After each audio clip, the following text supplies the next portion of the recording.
আমরা মেয়ে, আমরা কাউকে 10 বছর চেনার পরও তাকে ট্রাস্ট করতে পারি না, তারপরেও তাকে গিয়ে পেটের কথা উগলাই দিই। তারপর আমরা চিন্তা করি যদিও কাউকে বললে দেয়, কারণ আমরা তো ট্রাস্ট করতে পারি না। আমরা মেয়ে, স্বয়ং ব্রহ্মাও জানে না যে আমাদের মুড কখন বিগড়ে যাবে। আমরা কিছু কিনবো না, তার জানি না আমরা 3-4 ঘন্টা অনলাইনে ড্রেস দেখি। এমনি আমরা এমন রেস্টুরেন্টে যাই যেখানে খাওয়ার নাম ফটো ভালো আসে। আমরা মেয়ে, মাসের মধ্যে 25 দিন তো আমাদের মুড অফ থাকে। ছেলে আমরা এরকম চাই যে ম্যাচিওর হবে, আন্ডারস্ট্যান্ডিং হবে, সাপোর্টিভ হবে, কিন্তু পছন্দ করবো হ্যান্ডসাম, টক্সিক, রেড ফ্ল্যাগ। আমরা পোস্ট করবো না, যাই না হুদাই ফটো তুলে গ্যালারি ফুল করি। আমরা ফালতু খরচা মোটেই পছন্দ করি না। এদিকে হুডা বিউটির 5000 টাকার লিপস্টিক নিয়ে আসি। আমরা মেকআপ করতে চাই, কিন্তু মেকআপের মধ্যে নো মেকআপ লুক চাই। আমরা সারাদিন আমাদের বেস্টির সাথে কথা বলি, তাও আমাদের কথা শেষ হয় না। এমন কোন সমস্যা নাই যেটা আমাদের নাই।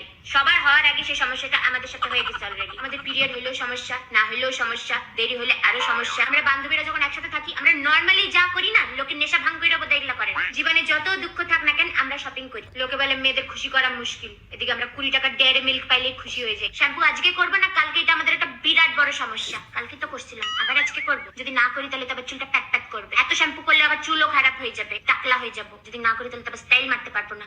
পুরাটাই আমাদের মুডের ওপর। কোনো জঘন্য ছাপড়ি দেখতে ছেলেকেও আমাদের ভালো লাগতে পারে, আবার ভালো ছেলেকেও আমাদের খারাপ লাগতে পারে। আমাদের দিকে কেউ তাকায় থাকলে মনে হয় তাকাইলো কেন, আর কেউ না তাকাইলে মনে হয় তাকাইলো না কেন। আজকে কি আমাকে বাজে লাগতেছে? আমরা ধরো কাউকে চাই না, কিন্তু চাই যে ওরা যেন আমাদেরকে চায়। বেশি পাত্তা দিলে ইরিটেট লাগে, পাত্তা না দিলে মনে হয় পাত্তা দিচ্ছে না কেন। আমরা কার্টে জামা কাপড় অ্যাড তো করে রাখি, কিন্তু কিনি না। তারপর যখন এটা আউট অফ স্টক হয়ে যায়, তারপর আমরা প্যানিক করি। আমাদের ওয়ার্ড্রোবে ফুল জামা, তো আমরা জামা খুঁজে পাই না। 40 টাকা ডেলিভারি চার্জ বাঁচানোর জন্য 500 টাকার জিনিস অ্যাড করে নি কার্টে। আমরা ছেলেদের থেকে মেয়েদেরকে বেশি স্টক করি। আমরা যাদের উপর রাগ করছি তাদেরকে বুঝতে দিই না যাদের উপর রাগ করছি। আমরা চাই ওরা বুঝুক যে আমরা ওদের উপর রাগ করছি, কিন্তু ওদেরকে বুঝতে